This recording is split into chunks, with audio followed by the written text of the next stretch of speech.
আজকে হঠাৎ করে একটি সিস্টার দিয়েছিলাম, সেখানে আমার টিমমেটটি ছিল অনেক বট এবং সামনে ছিল আমার এক স্কোয়াড। দেখতে পাচ্ছেন আমি আর একজন বেঁচে আছি। দেখা যাক এখানে ম্যাচ মারতে পারি নাকি, আপনারা এইটুক দেখেন।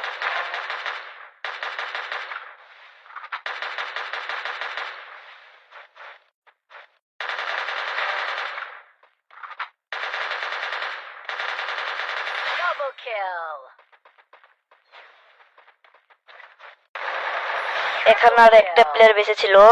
দেখা যাক আমি একে মেরে এস করতে পারি নাকি। সামনে সে যে ওয়ান ট্যাপে যে এইস, আপনারা সবাই একটি করে লাইক করে দিবেন প্লিজ। টিম থেকে চলে এসে আমি আরেকটি রাউন্ডে এসে প্লেয়ারটিকে ওয়ান ট্যাপ মেরে নক করে দিই এবং সামনে দেখতে পাচ্ছেন আরেকটি প্লেয়ার, তাকে একটু ড্যামেজ দিয়েছি। সামনে থেকে আরেকটা প্লেয়ার রয়েছে, এই যে ওয়ান ট্যাপ। এখন ওই যে আরেকটা প্লেয়ার এসেছে, ওই যে বেরিয়েছে, ওই যে ওয়ান ট্যাপ। আপনারা সবাই একটি করে লাইক করে দিবেন। আর দেখা যাক এই রাউন্ডে আমি এস মারতে পারি নাকি। সামনে একটি প্লেয়ার হুকুম হয়ে যাচ্ছিল, আমি তাকে ড্যামেজ দিয়ে সোজা এগিয়ে যাই। এগিয়ে যাওয়ার পর দেখতে পাচ্ছেন এনিমিটি, তাকে নকডাউন করে ফেলি। যেতে যেতে সামনে একটি এনিমি ছিল, আমি দেখেছিলাম তাকে যেতে যেতে আমি নিচে পড়ে যাই। সে আমাকে গুলি করার পর তাকে আমি ড্রাগনে চাতা মেরে দিই এবং আবার এস। আপনি এই রাউন্ডে দেখেন, এই রাউন্ডে আমার মোবাইল প্রচুর ল্যাগ দিয়েছিল এবং ওয়ান ট্যাপ মেরে তাকে নক করে দিই।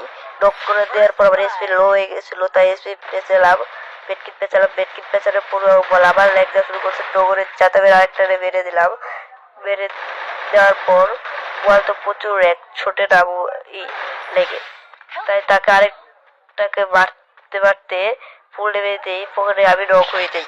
নক হয়ে যাওয়ার পর আমার এই নেট যাওয়া প্লেয়ারটা আমার রিভাইভ দেওয়ার পর একটি গুলু ফালে নিয়ে সামনে নিয়ে তাকে বেড়ে দেই। এবং এই ম্যাচটিতে সামনে একটি এনিমি তাকে ওয়ান ট্যাপ মেরে দেই এবং আমার গুলু না থাকায় আমি মরে যাই। সামনে আরেকটি প্লেয়ার, তাকে ওয়ান ট্যাপ মেরে দেই